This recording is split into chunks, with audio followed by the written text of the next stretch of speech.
warahmatullahi wabarakatuh, Bu Yuni. Waalaikumsalam warahmatullahi wabarakatuh. Gimana kabar Bu Yuni? Alhamdulillah baik Bu Dem. Ya, seperti halnya yang sudah kita sepakati kemarin, bahwa sekarang kita akan melakukan jadwal pelaksanaan pra-supervisi. Baik, kita akan melakukan supervisi akademik, di mana ada tujuan dari kegiatan kita, yaitu saya akan melakukan rangkaian supervisi akademik dalam pembelajaran dengan menggunakan paradigma berpikir coaching dan melakukan refleksi terhadap praktek supervisi akademik ini.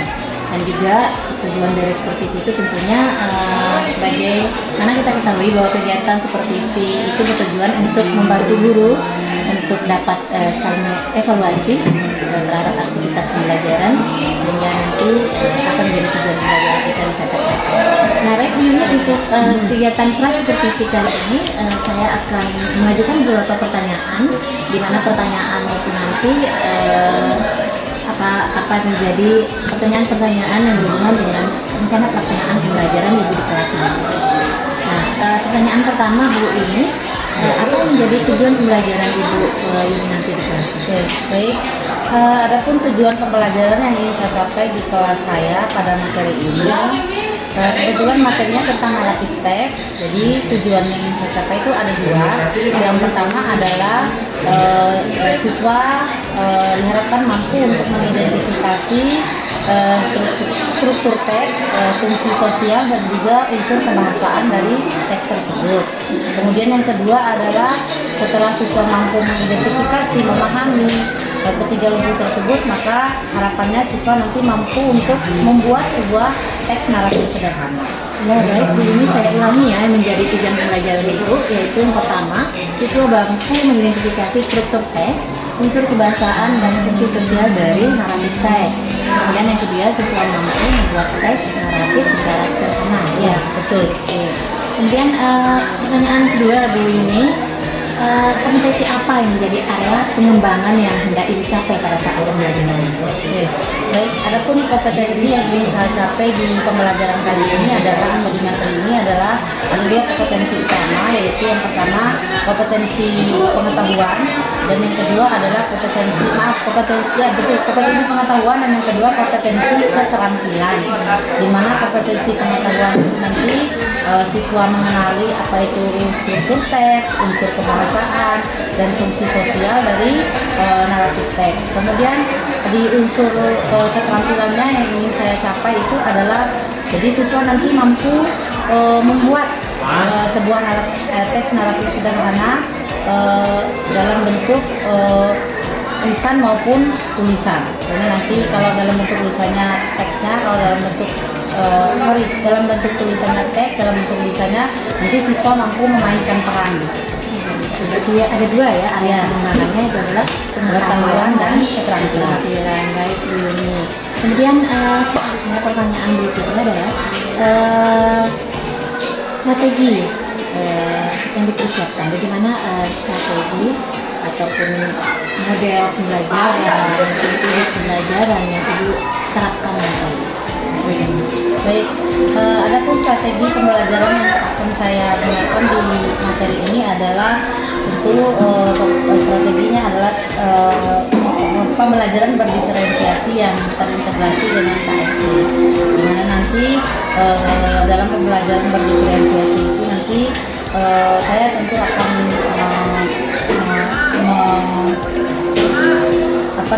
mengembangkan materi ini dari sisi perbedaan secara konten, proses maupun produk yang akan dihasilkan, dan ditambah dengan pendekatan ASC yang berfokus pada pengembangan sosial emosional siswa. Kemudian model pembelajarannya, Ya, model pembelajarannya adalah discovery learning, di mana nanti siswa saya di sini bertindak sebagai fasilitator, dan siswa sendiri yang akan aktif melakukan proses pencarian atau pemecahan masalah pada materi tersebut. baik Ibu, mungkin sedikit saya ulangi yang bisa saya tangkap. Ibu akan melakukan strategi yang digunakan adalah menggunakan strategi pembelajaran berdifferensiasi yang terintegrasi dengan KSC. Kemudian metodenya adalah untuk penugasan dan diskusi kelompok ya. Dan model pembelajaran digunakan adalah Discovery Learning. Oke, Bu Yuni. Selanjutnya tadi sudah ya medianya. Baik, media yang saya gunakan di sini adalah LCD, juga nanti menggunakan HP, bantuan HP, di mana nanti siswa akan mencari referensi-referensi lain yang bisa digunakan sebagai bahan pembelajaran. Di sini juga nanti saya akan membuat slide-slide sederhana yang bisa membantu siswa dalam memahami materi tersebut. Jadi persiapannya medianya menggunakan media HP, laptop, LCD, kemudian slide, PowerPoint. Itu yang menjadi media. Bu Yun, pertanyaan tadi adalah pertanyaan terakhir pada kegiatan pra-observasi kita. Kemarin kita sudah sepakati setelah pra-observasi, kebetulan Bu Yuni punya jadwal, sehingga kita setelah pra-observasi kita akan melakukan observasi di kelas. Bu Yun ya? Oke, Bu Yun. Kalau begitu kita ke kelas. Yuk, kita ke kelas.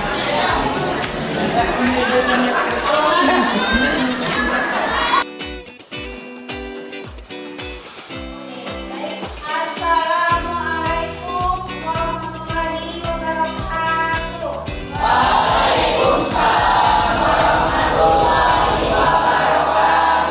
Oke, sebelum kita mulai pembelajaran hari ini, mari kita awali dengan membaca doa bersama ya. Silakan salah satu ketua kelas memimpin. Siap, gerak. Teman-teman, sebelum kita belajar, marilah kita berdoa. Berdoa mulai.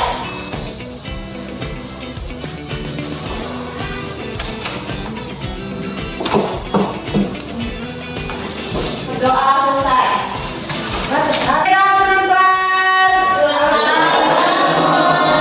How are you this afternoon? Are you sleepy? Yes. Are you hungry? Yes, me too. I'm sleepy and I'm hungry too. Jadi ibu selain ngantuk juga lapar. Sama kita kondisinya. Tapi itu tetap kita harus bersemangat ya. Mari kita kalahkan rasa ngantuk dan rasa malas kita ya.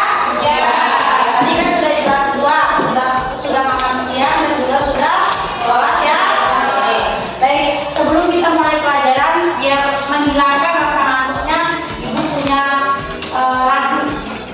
Lagunya sederhana, kata-katanya gampang diingat, jadi bisa dilihat di sana ya. Oke, ibu kasih dulu contohnya ya. Nanti kalau suara ibu bagus jangan ditawain ya. Kebetulan suara ibu tuh serak-serak cempreng gitu ya. Oke ya. Oke, ibu kasih contohnya dulu. Oke, itu menggunakan 5 jari ya. Jadi nanti ketika kita menyanyikan lagu ini, kalian juga harus menggunakan gerak tubuh, terutama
Assalamualaikum. Waalaikumsalam. Gimana Bu Yuni? Gimana perasaannya? Sehat Bude, lega rasanya Bude. Sudah melakukan pembelajaran ya? Iya, Di betul. kelas.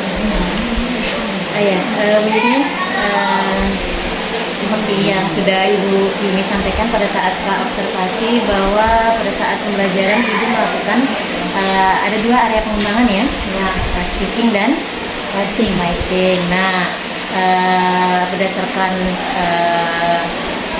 apa yang sudah Ibu sampaikan, apakah area pengembangan yang Ibu harapkan itu sudah tersampaikan kepada siswa? Ya baik, tadi menurut saya apa yang sudah saya rencanakan di pembelajaran saya itu alhamdulillah sudah cukup tercapai ya. Jadi saya tadi mencoba mengembangkan proses pembelajaran, memang pada harapannya anak-anak bisa meningkatkan kemampuan speaking dan writing-nya. Jadi bisa melihat bahwa anak-anak melakukan diskusi, melakukan berdialog, kemudian bekerja dalam kelompok, kemudian menggunakan ide dan pendapat terkait dengan teks atau materi yang diajarkan. Iya, tadi berdasarkan pengamatan saya, siswanya sangat antusias dalam namanya berdiskusi, kemudian dalam menulis juga tadi sangat efektif sekali saya lihat, karena anak-anak juga bisa menyampaikan apa yang Ibu Yuni harapkan tadi bisa tersampaikan kepada anak-anak. Nah, menurut Ibu Yuni tadi waktu diskusinya apakah terlalu sedikit atau terlalu panjang? Bagaimana itu Bu Yuni? Ya, memang tadi saya melihat ada sedikit kendala ya pada masalah pengaturan waktu, manajemen waktunya tadi. Memang kendalanya di situ tadi, anak-anak terlalu berfokus pada diskusi kelompok sehingga waktu untuk presentasi atau berdialog itu agak kurang tadi. Nah, cuman nanti mungkin kita perbaiki lagi atau kembangkan lagi di pertemuan berikutnya. Kalau bisa kita ukur berdasarkan angka dari 1 hingga 10, kira-kira ukuran keberhasilan yang Ibu sampaikan itu kira-kira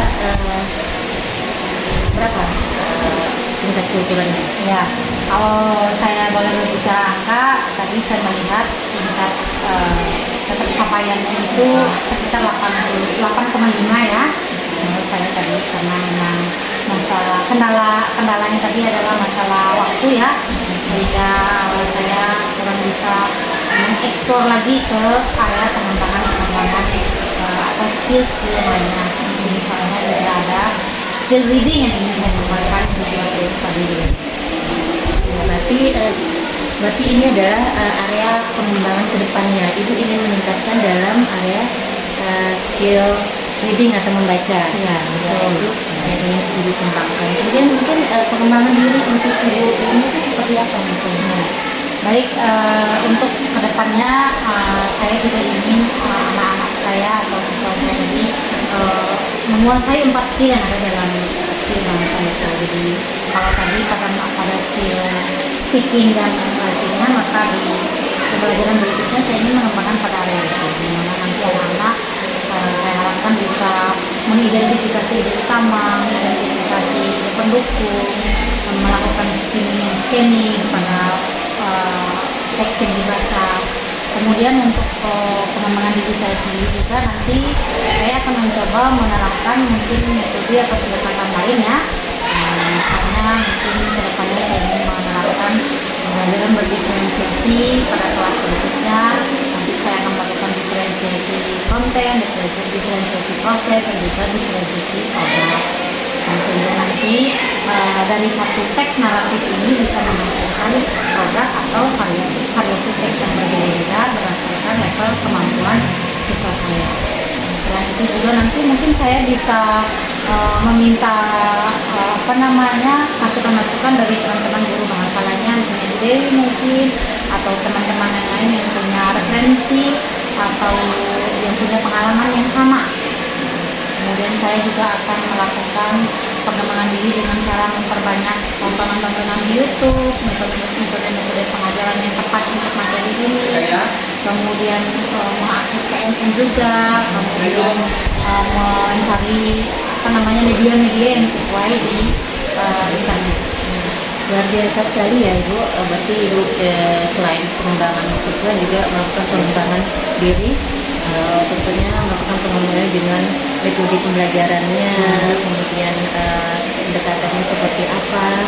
Luar biasa sekali Bu. Mungkin dari apa yang Ibu harapkan, pengembangan siapa kira-kira yang mendukung apa yang Ibu rencanakan ke depannya? Baik. Mendukung kegiatan ini. Ya, tentu dalam hal ini saya banyak berdiskusi dan sharing dengan guru-guru bahasa Inggris lainnya. Misalnya ada Ibu Dewi, mungkin bisa Ibu Atri nanti. Mungkin juga nanti saya bisa untuk kita istilahnya sharing di kelas bersama, misalnya melakukan pengamatan bersama secara bergantian, sehingga nanti ketika proses pembelajaran itu saya tahu apa yang kurang ini dari metode yang saya gunakan, apa yang kurang dari cara saya juga mengajar misalnya, gitu ya. Selain memang saya mencari referensi atau teman-teman lain yang sering atau ikut-ikut pelatihan tentang metode pembelajaran. Iya benar sekali Bu, tentunya dengan sharing berbagi, karena melakukan observasi juga teman sejawat Iya, itu lebih penting kan. Observasi juga teman sejawat Iya, itu lebih penting kan, maksudnya akan lebih ini masukan untuk diri kita sendiri. Nah kira-kira kapan waktunya? Mungkin pertemuan minggu depan ya, pertemuan berikutnya itu nanti saya akan mencoba melakukan observasi dengan sejawat itu di kelas 11 animasi dengan topik yang sama, tapi dengan melakukan pendekatan pembelajaran berdiferensiasi. Luar biasa sekali Bu, apa yang menjadi rencananya ke depan, area pengembangan siswa ataupun area pengembangan diri. Semoga apa yang Ibu rencanakan dan apa kita rencanakan nanti bisa terlaksana. Amin. Ya, ini tentunya untuk pembelajaran yang efektif, kemudian pembelajaran apa yang menjadi kebutuhan dari siswa-siswa kita. Terima kasih atas